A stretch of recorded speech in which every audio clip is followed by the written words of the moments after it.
as I've read just before I took that short break, who are challenging the constitution of Parliament, that is the National Assembly, regarding the numerical strength. They argue that there has been deeming and party hopping as far as they're concerned through their lawyer, and they say the constitution of Parliament right now is an illegality. I want to just take you back to the story that we ran for you, that is on Jubilee Party. This is where all this is beginning. And if we just revise my auto cue as well so that we start from the beginning, where the former ruling Jubilee Party is still a member of the Azimio la Umoja One Kenya coalition party. This is after the political parties dispute tribunal issued orders stopping the Kanini Kega faction from convening any meetings or issue any communication on behalf of the party. Kega had recently written a notice indicating that the Jubilee Party no longer wants to be part of Azimio outfit. Let's just get the context from Grace Nyanga. The former ruling Jubilee Party wrangles seem unending in an ownership war between a faction led by Iela MP Kanini Kega and another by embattled Secretary General Jeremiah Kioni and 3 others. Monday, however, came as a reprieve for the Kioni-led faction after the political party dispute tribunal issued orders stopping the Kanini Kega-led faction from convening any meeting or directives on behalf of the party.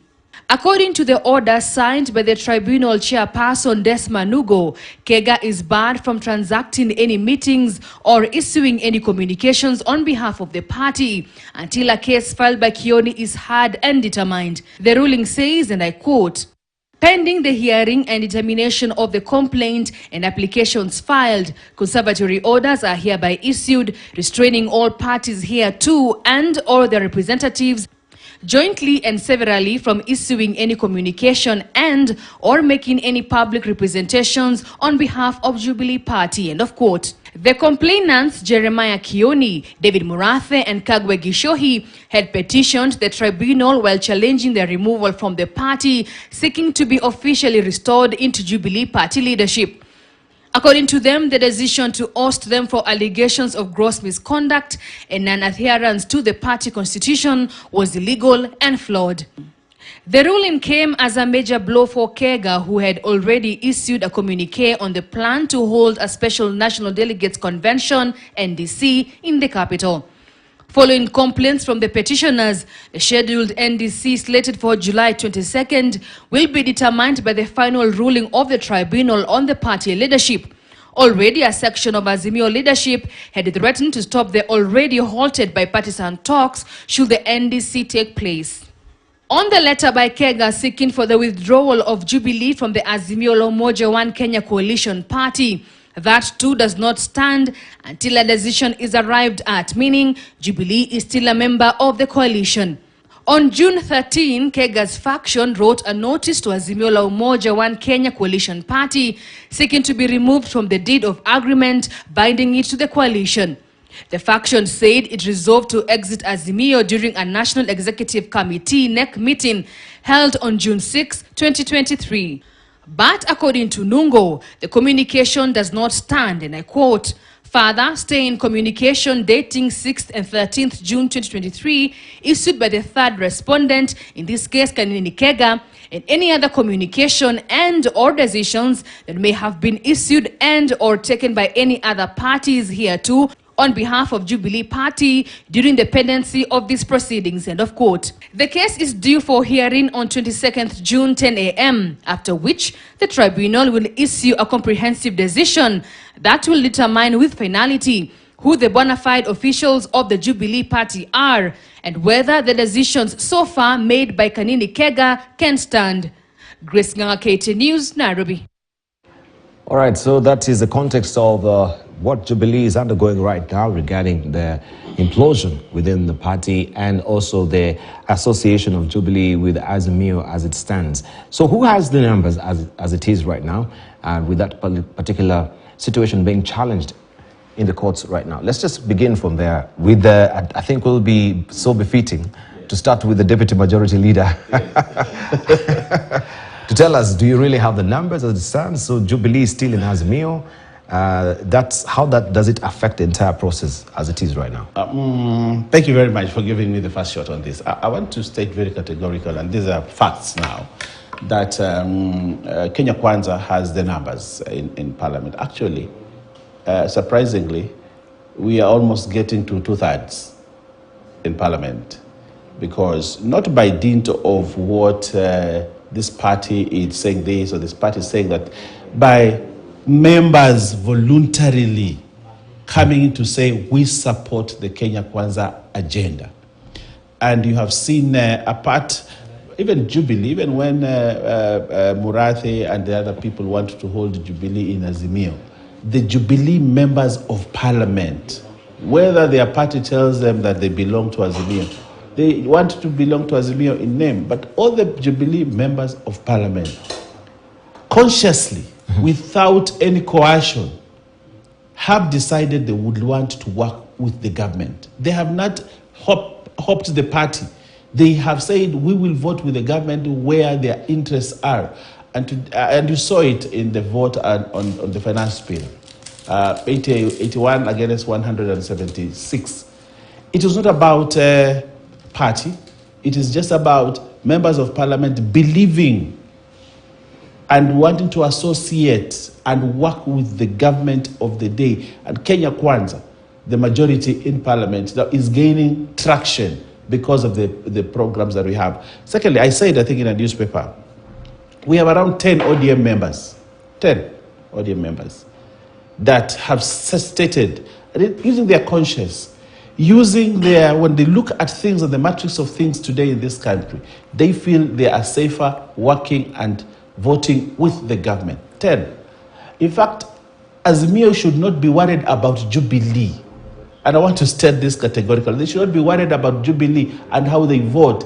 Actually, Azimio should be worried about the bigger party within Azimio, that is ODM. They should be worried about the members of ODM who today vote together with Kenya Kwanza without having to party hop, without having to leave their party. But consciously, they have made a conscious decision that I think we are better off working with. I told you that we have 10. Actually, we have 10 members from ODM that are actually going to vote with Kenya Kwanza. We have now the Jubilee members of, but there are those Jubilee members of Parliament who still are stuck with Azimio. I think 2, 3. The guy that they said now is their whip, Mwenje. And I think 3 other members, and it is their democratic right to stick and vote that side. But today, Kenya Kwanza almost has 2/3 majority in the National Assembly. Not by what agreements are talking about, not by what party whipping is about. It's about individuals whipping themselves through their conscience and saying, we belong here because this is the right thing to do. So I want to say this guy is going to court. And Kibe is a seasoned, renowned lawyer, going to court to say they want to determine the membership and who is majority, and the parliament is unconstitutionally constituted, is illegally constituted. The constitution of parliament is given in Article 103, that there'll be 290 members of parliament, there'll be 47 women rep, there'll be 6 nominated, and you see, that is the constitution of parliament. How these members vote in parliament and how they associate is based on their conscience and in defense of their positions within parliament. So I want to say this: no court in this country, not even the Supreme Court, will determine who belongs where, because it is a conscious decision that members say. They can have it in paper.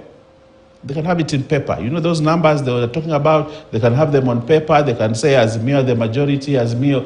But we see the majority when we go to vote. And that is what is important in that house. When you call a vote, who wins and who loses. And they can threaten these members. They can threaten Esther Passaris. They can threaten all these people.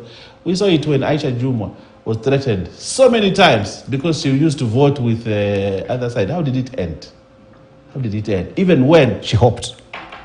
She didn't hope. She ended up hoping. I was a member of ODM.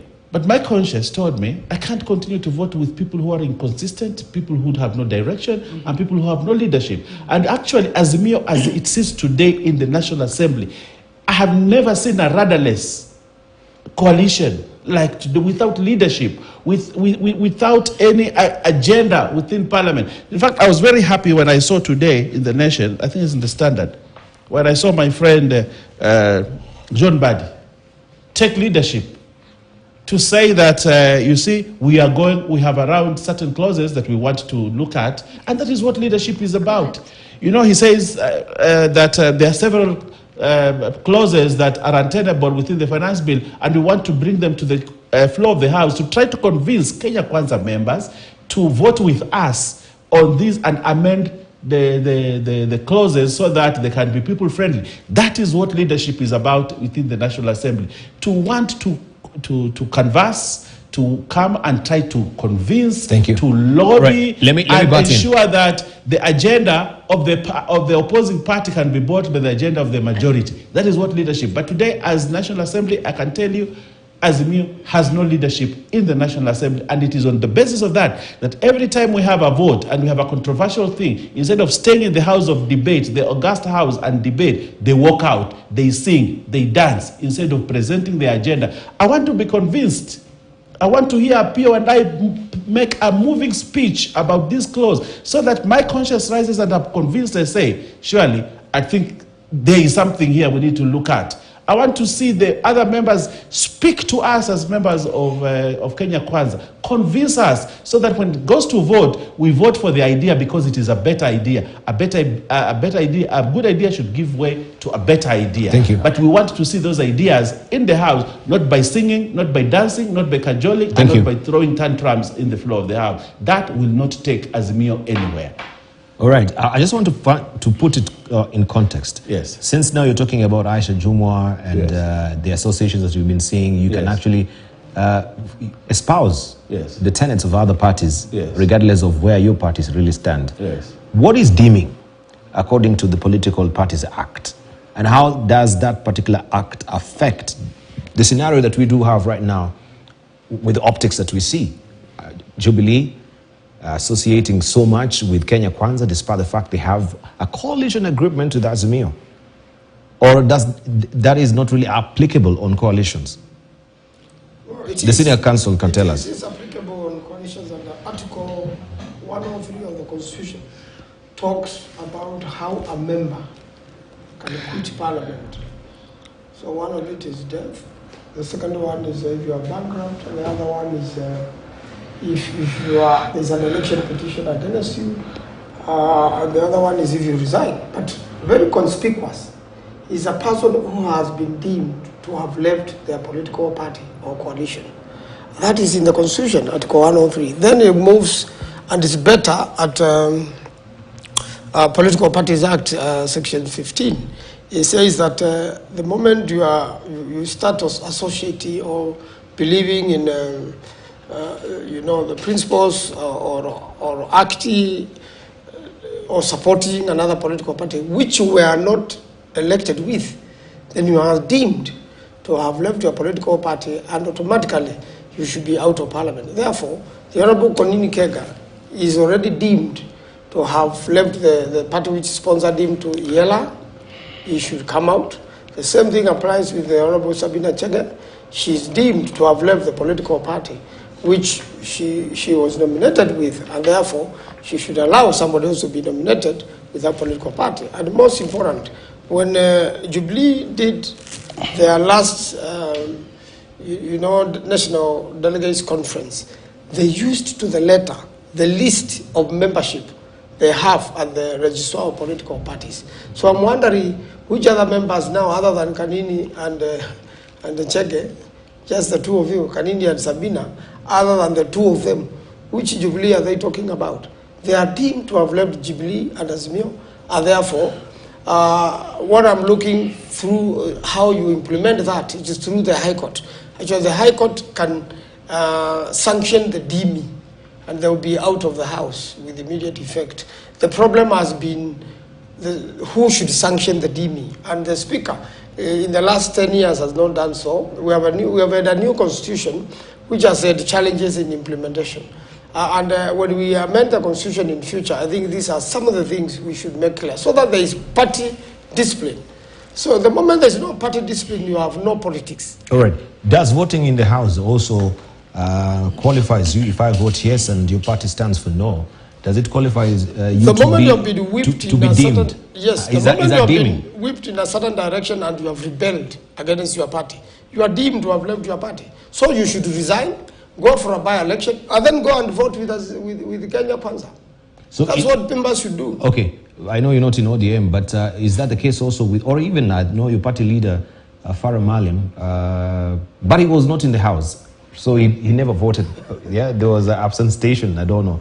But I wanted to ask the question. No, it's very important Kenyans know what happened. Yes, if you go through the disciplinary action of the case, or the disciplinary way of the party, will that be taken on account that you have dimmed? So your seat is under threat. It should be declared vacant actually by the time you are taken through disciplinary action by any political party. And this even could also be happening to Kenya Kwanza if they never formed the government. What happened, I must defend my friend Farah Malim and others, Otiende. What happened, there was a communication generally from the speaker that the voting will happen on Tuesday, which is today. That is a miscommunication. Wait. Yes. I think there was confusion. Yes, allow me. Because even Farah, we had him yesterday saying he was confused. And at the same time, Kenya Kwanza made sure their parties are together. But under parliamentary, and this is what most members must know, under any parliamentary practice, the moment a matter is live on the floor of the House, it can end any time. Yes. It ends when there are no more people willing to contribute. Yes. Or it ends if people begin repeating themselves and somebody rises under Order 95. Yes. And the Speaker now asks the House to vote on that, and the House decides we have terminated the debate. Then they are going to vote.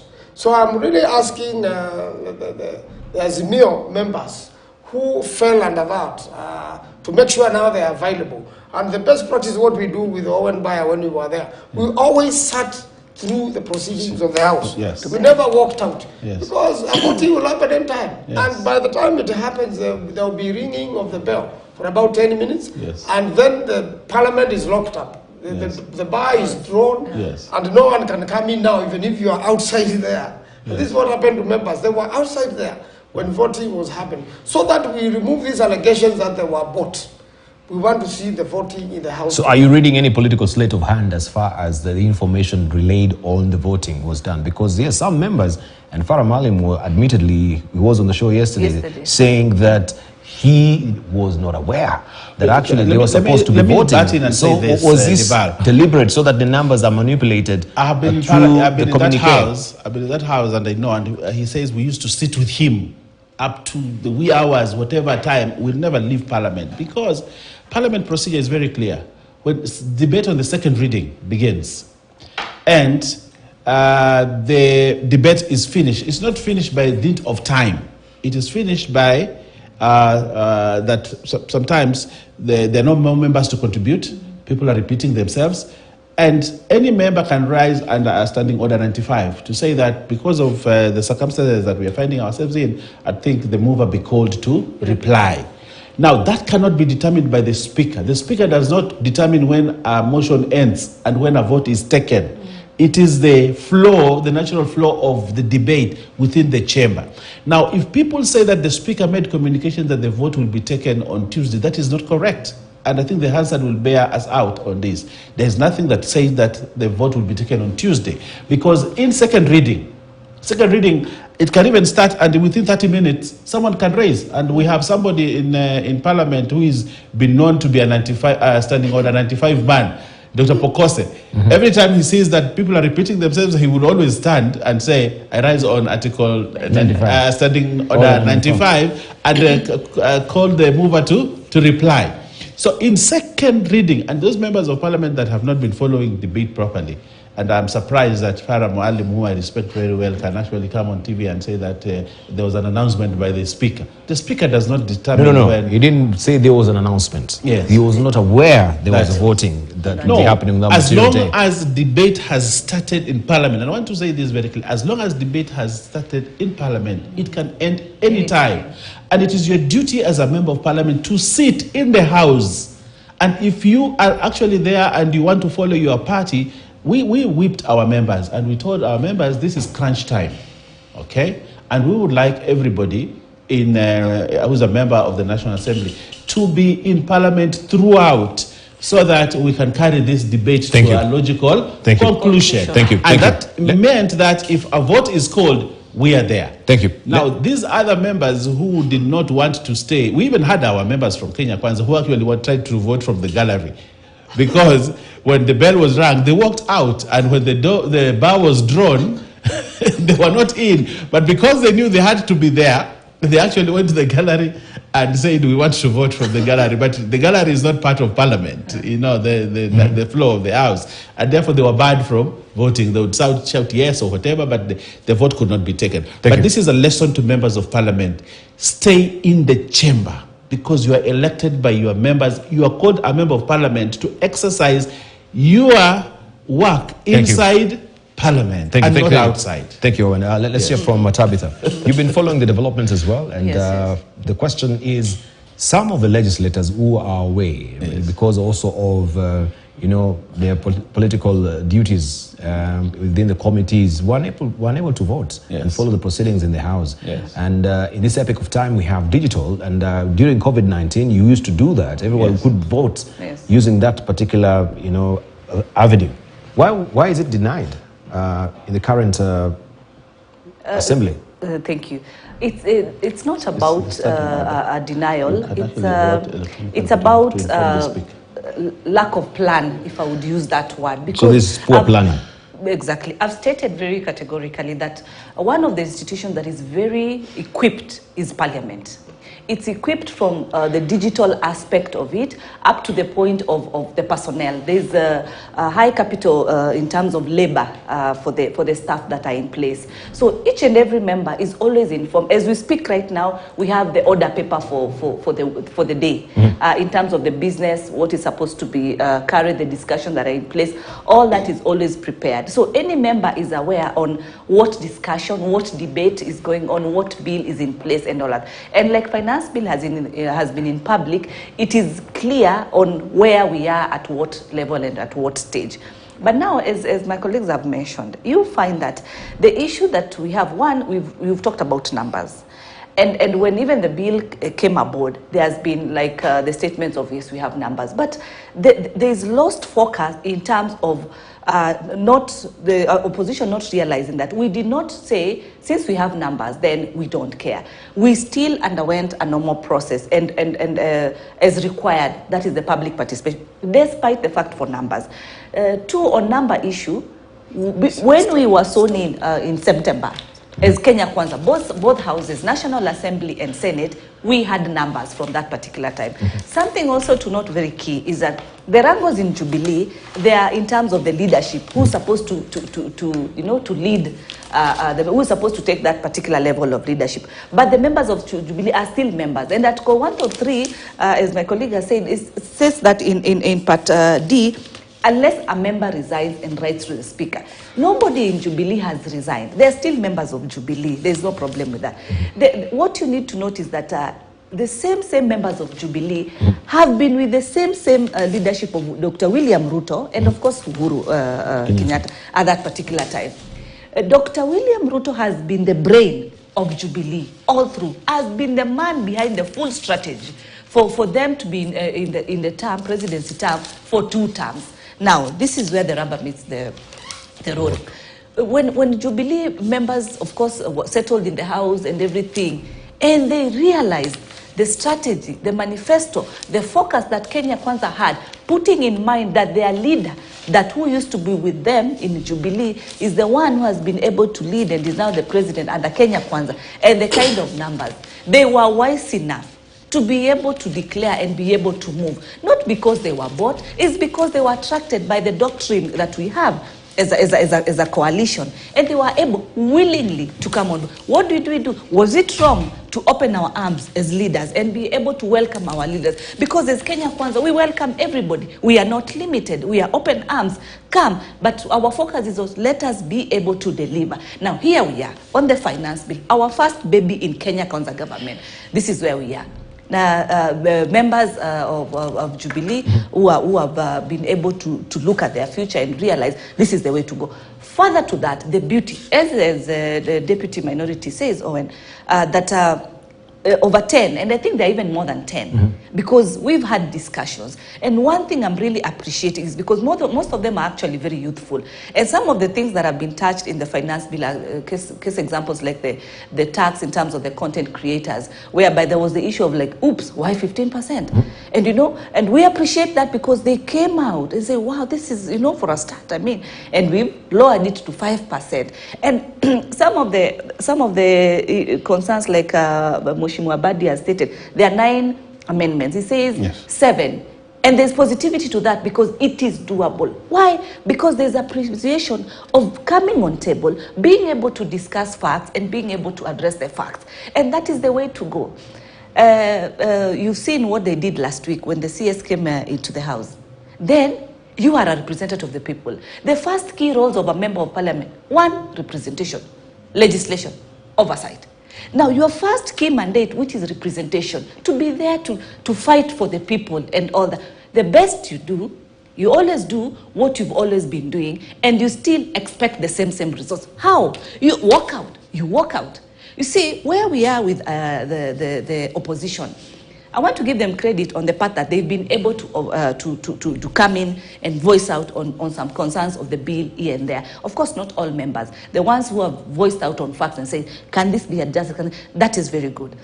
As I said, in terms of being equipped in Parliament, what I wanted to pin in is the bill is actually in the digital gadgets that we have. The bill, you can access it hard copy. There's a library where anytime the legal team, anytime a phone call, you can be able to say, I need this copy. It's issued to you. Their legal counsel who has actually expertise, they can be able to take you through and all. So everything is in place. When I had them say, oh, what time do you have to be able to go through? Then why do you have all this team as staff, personal staff, and also the Bunge staff? Then why do you have all these people? Unless you don't know then what you're supposed to do, then you sit back, and the best you do is to do the obvious of picketing throughout, walking out all the time, trying to create narratives of we are being sidelined, we are being pushed to this corner. And then you ask, like, really, have you as a member of parliament read that bill? Or your party leader has read the bill for you? Where are you as a member of parliament? You need to take the initiative, you need to be in the House. And let me appreciate by the Senator Maanzo. Senator Maanzo is one of the senators who will sit in the House. Who will sit in the House until business is done. And the standing orders do guide us that sitting is between 2:30 to 6:30, unless there's a member who rises under the standing orders and requests for extension of time, 30 minutes before the session ends. And that one is just a moment. I think Owen, Baye, and Dan Mazu, yes. Your mics are still on. Just be cognizant of the fact. So if you are selling out secrets, it might just leak out. Be cognizant of. Please continue. Sorry for that. Yes. So. The timing is very well stipulated. It's actually, I think, just 4 hours within. But indeed, and in this timing, let me just narrow it to on the debate part. Today, the standing orders will clearly indicate a resumption of debate on this particular bill. Until this discussion can take even days. It's not necessarily that voting has to be done today. What determines that? What determines that is the members who are in the House who are able to press the buttons and queuing for their time to come to be able to contribute and be able to share their concerns and all that. So until that time that the speaker feels, as my colleagues have stated, like unless people are repeating or still people are on different issues, it can still be extended. They can even finish up to midnight, or it can start on the next day. So one, nobody has been, stopped from bringing issues. Bringing amendments or concerns and all that. But what is happening is that there's a narrative to try and disrupt. Let me tell you today, as they continue putting those strategies, both sides of the House today will be full. Even if they still walk out, the National Assembly will be full, business will continue. We have a timeline with finance bill. We have to execute, we have to deliver, and things have to move on. And you see, where we are as a government right now, we acknowledge that the cost of living has been high. The same opposition people, the best they've been able to do is to walk to the streets and put a sufuria on table, on head. Then you ask, is that going to bring a solution on table? The best solution is what we have today, is for them to come and sit and say, can this be done like this? Can this be adjusted? Can this be? So that they go to Kenyans and say, we've communicated this adjustment. Case example, what they tried to pin down in terms of the housing. Today, as we speak, it has moved from 3 to 1.5. Then what happens? They have shut. Then you ask, what strategies do they have? We've tried the bipartisan way. Today they are in, tomorrow they are out. They don't know which way they want to go. The other day I had one of the party leaders say, we need to revive bipartisan. How do you revive if something had a specific agenda? Responses have been done. And my cue on bipartisan, it is Kenya Kwanza, who said, the president, who said, my brother, come aboard, tell me what is the problem, let us talk. And he says, we need people, we can be able. And he said, it is well, it is okay. Their team has been put in place. They have frustrated that team, that today they are in, tomorrow they are out. Is that the way to go? They've tried to pin on finance bill. Now today where we are, they are stuck. Even their own members are getting tired. People are getting tired in terms of carrying leadership of burdens of the party leader.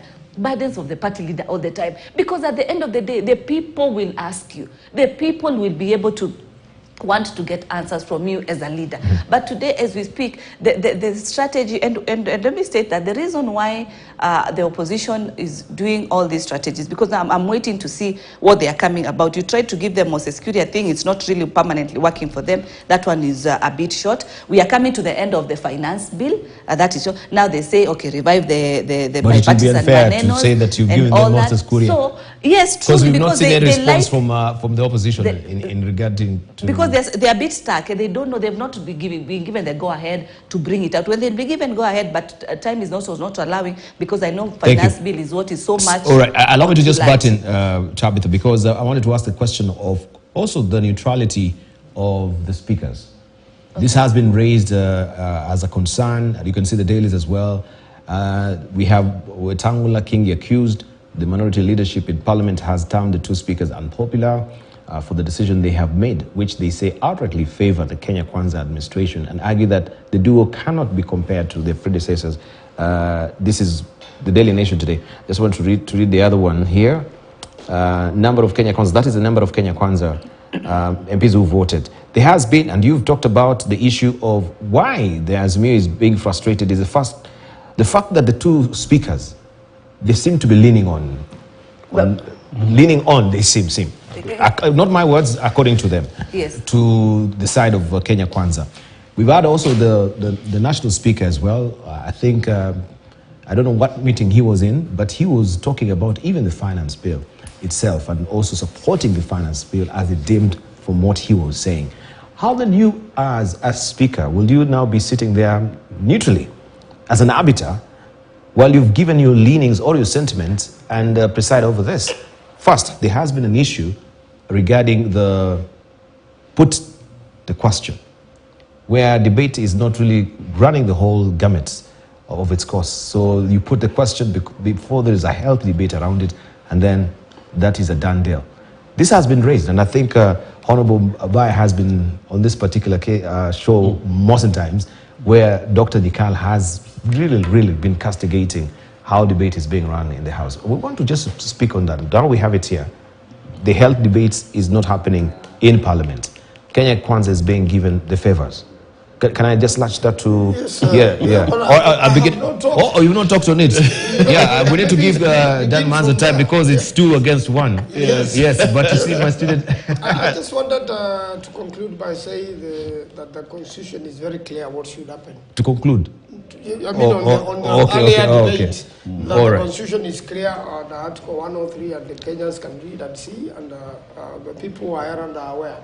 Now, what has been happening in the House is that, and I've seen it in the Senate, we prepare something very well, even the committees prepare. But the very last minute, the leader of Majority Chariot says, no, sorry, we have a political party position. And once the moment they have a political party position, they whip everybody. So you find intended amendments are dropped. And because now the leader of majority has said we have a political party position, and you remember the two speakers come from Kenya Kwanza political party, even the two speakers now take that position. The effect of that is that the parliament is being run from outside. That is the truth. Parliament is being run from State House. And that's why the majorities are able to say that. Although the current constitution intended parliament to be independent, it intended both majority and minority to check the government. Unfortunately, the majority are now in executive, and that is the biggest confusion of the constitution you can ever have. In fact, unless that practice is changed, we are worse than the one-party constitution we used to have earlier on. And therefore, with numbers in the House swearing on Kenya Kwanza, it means then anything done in the House and the voting takes place. And there's no day there will be independence of members, and they will rule. They'll vote according to how the executive has directed. And therefore, it is an exercise in futility. And that's why Kenyans should go back to the drawing board. It's a dictatorship. It means whatever the president says, the president is voting in parliament. And after that goes and signs a law into a bill. So there's no need even to have parliament. It's just a rubber stamp. Then we may as well not have a parliament, because all the debates, which ends up predetermined, is a waste of time, even for Kenyans, and a waste of resources. Therefore, we must come up with a way of giving back the independence of the House. We must have its independence. The debates must be healthy. They should not be rushed. It is true, a lot of time they get rushed, and it is done with, and despite the timelines, somebody will be set to raise 95 in the National Assembly and the applicable section, orders in the Senate. And the moment that is raised, first of all, the threshold is to vote on that. And so long as there's majority, the majority will say yes, and therefore then the mover is going to reply. And because they want to save on time, they will not even reply. They will just bow, or they say, I reply. And the debate ends, and within 1 hour, the speakers have closed the houses, and they're on their way to State House taking the bill to be signed. So then we're back to a dictatorship. So will we say that this particular provision from standing orders is being abused? Or put the question?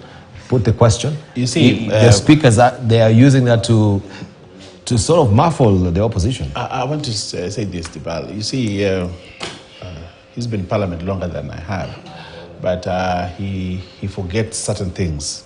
There is the art of debate and the art of politics. Parliament is not a church, and parliament is not a school.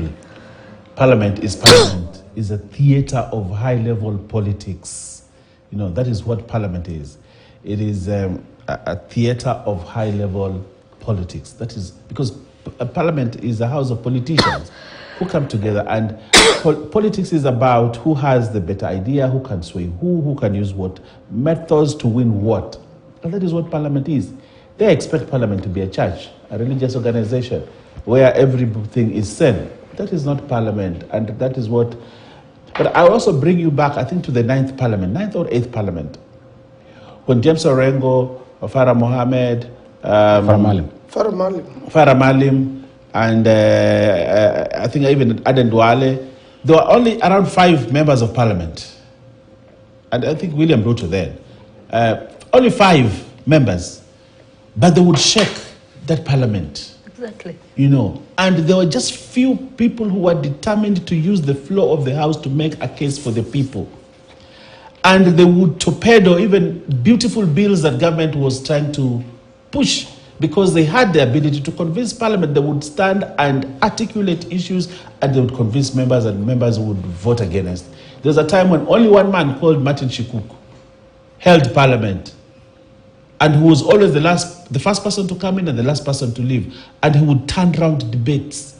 Even if parliament wanted this, he would turn it around by lobbying, by canvassing, and changing things. So today when Azimio says that they're being muffled and they have an umpire or a speakers that are biased and all that, they don't have a point. They have numbers. They don't have good debaters. They don't have people who can push a sober debate. They have only people who can raise tantrums, who can just make noise. And when it gets to that, and I told Nyikal, remember I told Nyikal, if the opposition in parliament will use songs and tantrums and shouts and all that, Kenya Kwanza will use a different way of managing debates and bills in parliament. We will go to put the question, and we have the numbers. But if they are sober, and they want this country to hear their voices can be heard loud and clear in the floor of the House. And that is where I want to challenge them. Bring your debate. Bring your amendments. It is not about Moses Wetangula. It is not about Amason Kingi who will make the decision. It is the sober debate. I want to see the amendments that they will bring. I want to hear good debate. I want to hear for the first time Opio and I to stand there on his podium as leader of the minority to speak on the amendments, not just to make noise and try to threaten the speaker. I was very embarrassed last time when he went shouting at the speaker and pointing finger at the speaker. Badi never used to do that. He would use the tongue, his gift of the gab, to want to convince the speaker. And Speaker Muturi would look at him and say, I am convinced. I want to hear again the old Otiende Amolo that I knew in the 12th Parliament, who would stand on his podium and speak on the issues and convince the speaker. And the speaker would say, yes, I think, and he would demand a ruling. You know, there are very many rulings during the 12th Parliament. And demand a ruling and say, Speaker, I want a ruling on this table. And the speaker would say, yes. And the speaker would retreat to his chamber to actually write a long ruling because he knows that he needs to convince members. These days, those things don't happen. Right. Even Junet Mohammed was a better debater in the 12th Parliament. And actually, if there's a person who requested many rulings from the speaker, it was Junet Mohammed in the 12th Parliament. And he would move the House and the speaker to want to look something from a different angle. But what I want to challenge as we move to the debate on the finance bill, and I want to challenge my friends in the you know, they're my friends. You know, we were cut from the same cloth at some point. They're my friends. I want to ask them, bring the amendment to the House, move them, convince the members, make debate worthwhile. Let Kenyans watch good debate. Thank you. Actually, Kenyans have a task to want to watch good debate and be convinced. And this is what we as Kenya Kwanza have excelled in. When we want to move our debate, we know who will speak, who will not speak, who will move which point, who will hammer on this. And we are very organized, by the way, in the House. We are always ready with our members, and we have people who can move debaters. Kenya Kwanza, I think we have an excellent team led by Kimani Ichung'wah. And we are ready for them. If they can convince us that the amendments they are bringing are worthwhile, we will listen. All right. If they cannot, we will convince them. And if they don't want to get convinced by us, they walk out. Yes. Okay. Please don't walk out of the chamber. So don't raise your voice. Correct. Improve your arguments. Yes. That I agree with. All right. I think it's Tabitha will come to you. Tabitha, is your turn as well. Here is the issue of if you follow the debate as well. I think Senate Council Otiende Amolo had raised an issue regarding the passing of or the budget estimates that were being read before the finance bill has been passed, and which seems to have jumped the gun. That has been the challenge that now they're threatening to move to courts as it is being published. So the speaker was actually interrupted him and said there is no violation of the standing orders as it is. And before he even maybe, I don't know, he's well conversant with the standing orders, I should say. He must have been having it at his fingertips. But he was muffled on that particular, before he could even explain where the contention was regarding that particular article of, regarding that particular article of standing orders. Standing Do I say article? Standing order. They're just standing orders suffice. Okay, fine. Yes, They're all, yeah, okay. Yeah. Allow me to start by saying that the question that you had put in terms of the two speakers, the complaints that are there, that Azimio is feeling that they are so aligned to Kenya Kwanza, and state that the two speakers have no vote in the House. What they offer leadership. But they can influence the debates, even if they don't have the vote. They can influence. They give guidance as the speakers of the House, and that guidance is determined by what the members bring out, what the members are able to debate on. If it is out of order, it will be ruled out of order. If it is on point, then the debate continues. As we speak in terms of the voting element, the speaker, as I've said, casts no vote, but the members are the ones at the end of the day to determine. We've done bills on our side, especially for me who sit as the Vice Chair of Finance Committee in Senate. We've done bills, and the bills have undergone the normal process. It's not final, even when the committee does its report. There's still a procedure, and that is the second reading now procedure, whereby it's actually, second reading is very critical in bills, because that is where a lot of amendments are done, a lot of communications, a lot of input from members. That point is very critical. So is the speaker giving the amendments, or it's the members? How do you give an amendment? You have to be there to be able to give that particular amendment. You have to defend, you have to make it make sense, because it's one thing for it to be accepted, it's another depending on how you are able to put it. So there's that particular platform from the members. We should not now start focusing and start feeling. Now, it's like we are moving the discussion from Kenya Kwanza has numbers in both the houses.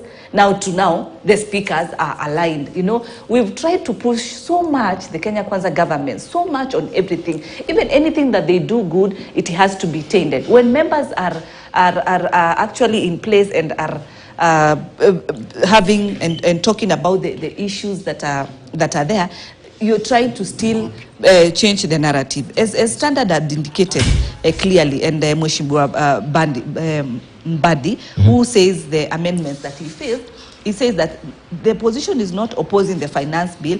Just for the sake of it, we want amendment to be done. And the chair, Mr. Kemani Kuria, says very clearly that we have 10 amendments to the finance bill, 8 of them from Azimio La Umoja coalition members, and 2 of them from the government side, and they will be brought to the House.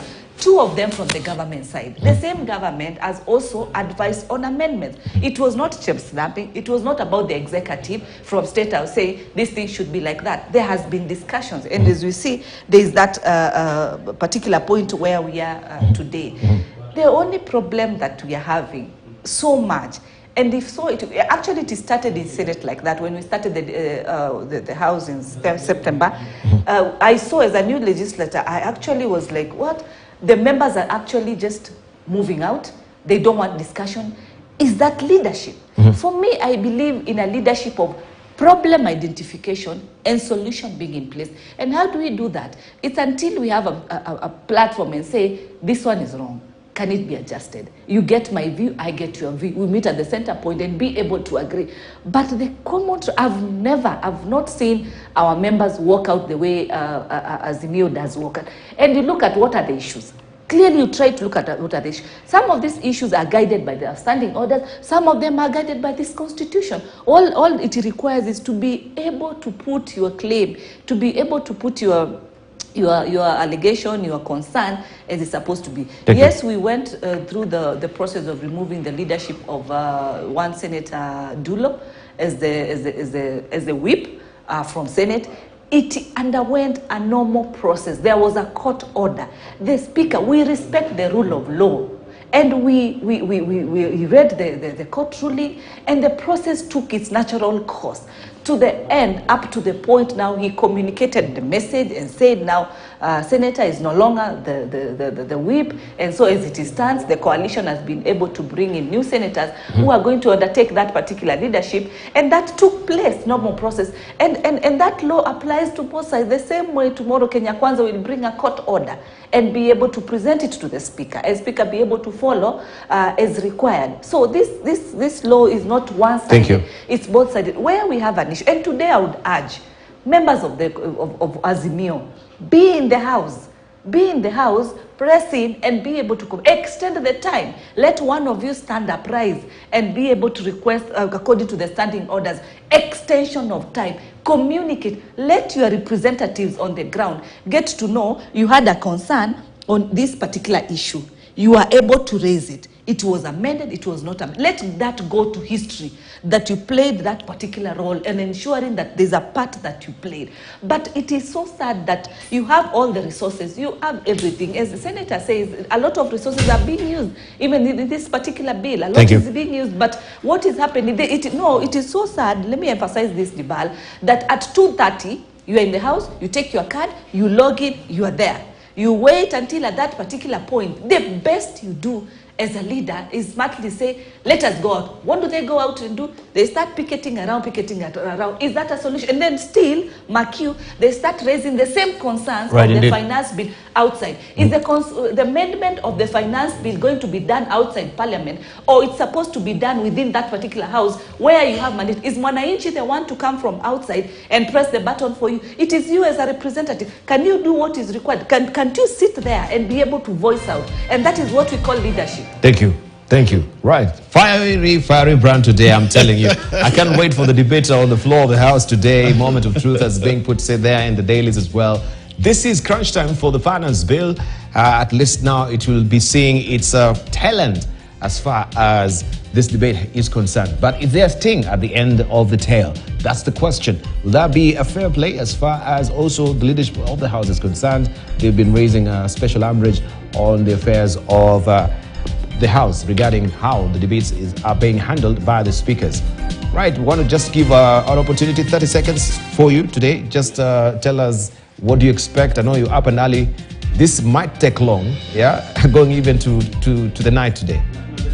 Because it's going to third reading, and third reading dictates that you must finish the amendments. You know, if there are amendments, and I would like to urge members of Parliament to give us an opportunity to have a sober debate. Let the amendments that are being proposed to come to the floor of the House, and let's have sober debate. Let's see reason, let's see logic. Let's as a House rise above our expectations. We should not do what we have been doing in the past. And I want 30 seconds are over. To believe that we are going to pass a bill that is good for the country. Thank you. Dan Mazo, 30 seconds. Yes, well, that will happen at the National Assembly, and what I expect to happen is that the amendments will be put through. You know, for every amendment, it must be debated, then voted for. And I want to urge Kenya Kwanza, whatever is reasonable and for the benefit of Kenyans, should be done on the floor of the House today. Thank you. I want to urge my female colleagues, female leaders in the National Assembly, give yourselves an opportunity to be able to discuss on the deliberations of the amendments that are in place. Don't be used as the first liner to be able to do picketing while the men are sitting and being able to address their issues, because when they go back to the ground, their electorates are able to understand them, and like the women face being in front in terms of throwing tantrums to each other, stones and water and things like that. Fantastic. Tabitha Mutinda, Senator, we really do appreciate you. We're looking forward for that debate and the fire to also be spilling out on the floor of the House today in the our National Assembly as well. No, Senate will not be debating actually the finance bill, right? And it should be debated by senators as well. Amendments should be made as far as the Constitution is concerned, because it affects also devolution as it stands. Yeah, so that is something that you should. You're in court on that. It's illegal. Fantastic. They're saying it's illegal. Thank you. I really appreciate that, Mazo, Senator Makueni as well. Also, the Deputy Majority Leader of the National Assembly, Owen Baya, thank you very much. I'll leave you also with this particular cartoon by Victor Ndulo. This matter is, of course, in the House today, but also in the courts. If my director may just speak it as we're winding up. We have Goliath and David there, who's having that particular constitution as a swing, right? Will he hit Goliath? Right, where is there the chink in the armor as far as finance bill is concerned? Thank you for your valid company. You've been watching Morning Prime Siasa Fiesta here on KTN News. And I can see Purity is standing on the ready to take you through the news diary. Thank you.